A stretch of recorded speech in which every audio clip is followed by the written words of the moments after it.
Hi, I'm Janette Burke, online media personality, TV show podcast host of Janette's TV Podcast, correspondent, MC speaker, and media on-camera consultant.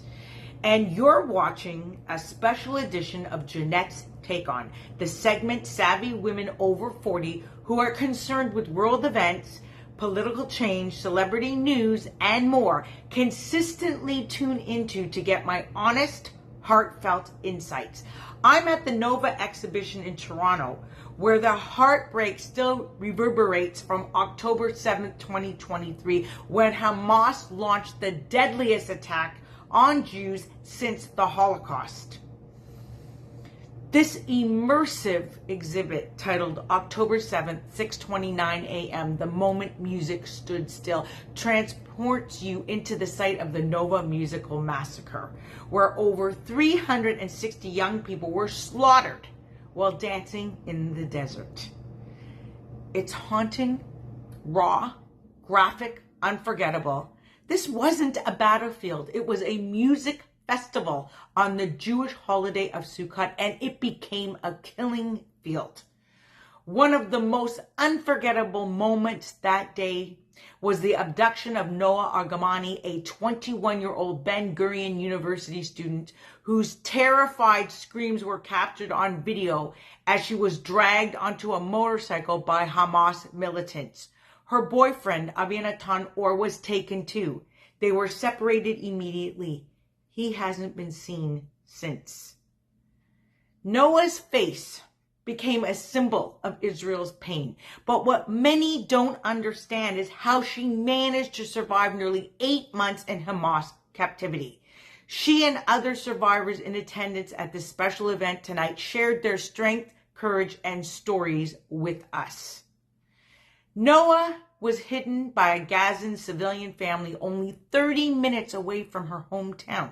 She was moved frequently, kept silent, denied sunlight, food, exercise, treatment for sustained injuries, and access to vital medication for a neurological condition that affects her brain. No one came to check up on her. Not the UN, not the Red Cross. She was isolated, forbidden to speak Hebrew, and stripped of all her familiarity, wondering every day if she would see her dying mother, who passed away of brain cancer just 3 weeks after her release. If she would see her family and her close friends again, including those who attended the Nova Festival with her. When they didn't come to visit her in the hospital after her release, she began to realize they were no longer alive.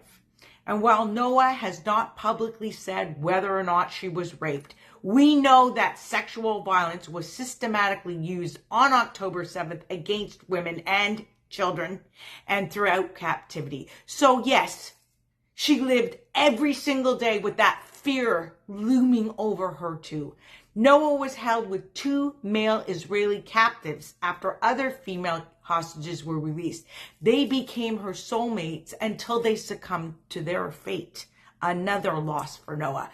She survived by drawing on her mental strength most of us can't even imagine. She recited silent prayers, replayed memories of her family, drew a map depicting her life and captivity, and imagined being rescued.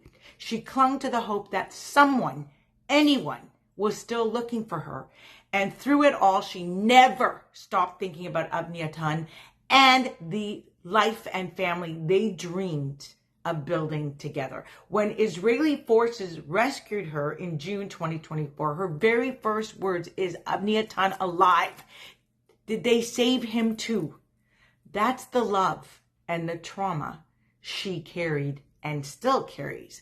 But Noah is just one. More Israeli hostages still remain unaccounted for. Some confirmed dead, some alive, still in Gaza tunnels or hidden homes. And despite the history, broken agreements, this attack was the catalyst and the obvious trauma Noah and other hostages continue to face.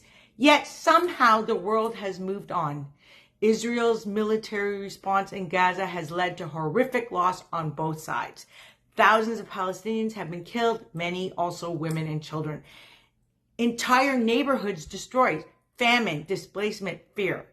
Canada, the UK, France, and others have paused arms sales to Israel.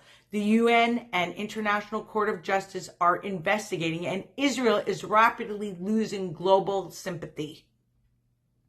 Meanwhile, the region has grown more volatile. Iran, a longtime backer of Hamas and Hezbollah, recently launched direct missile and drone attacks on Israel, a historic escalation that briefly brought the Middle East to the brink of all-out war. Though most of Iran's projectiles were intercepted with the help of allied forces, including the US, UK, and Jordan, the attack marked Iran's first direct assault on Israeli soil. In retaliation, Israel struck deep inside Iranian territory, targeting military and intelligence sites. The situation remains fragile and explosive. A wider regional war could devastate millions and derail any hope for stability. So here's my take. You can't understand this war if you don't understand how it began. And that's why the Nova exhibition matters, not just for Jews and Muslims, but for everyone. This is not propaganda. This is reality. It focuses and forces us to confront what really happened, to feel it, to remember that this war was triggered by the slaughter of civilians, not soldiers. It replaces hashtags with horror. It replaces silence with screams. If you care about human rights, Palestinian or Israeli, if you care about the truth, you need to go see this exhibit, because grief cannot be one-sided and truth cannot be based on propaganda. As someone who survived trauma, bullying, abuse, illness, isolation, I know what it means to feel voiceless, forgotten. And I also know healing starts with that truth. Let's stop choosing sides like teams. Let's start choosing facts. Let's remember Noah. Let's fight for Avniatan. Let's hold space for all victims in Gaza, Israel, and across the region. And let's not let politics erase our humanity. I'm Janette Burke with my take on the Nova Toronto exhibit and Noa Argamani and the hostages still in Gaza, and the war, not just for the land or the power, but for all our collective conscience. Please share your thoughts in the video comment sections below, and don't forget to like, share, and subscribe to Janette's TV Podcast YouTube channel for more of these take-ons, all featured on the Janette's Take On playlist. That link is below. Until next time, when I take on the rise of AI becoming every day, taking over the internet and our smartphones, stay safe and stay savvy.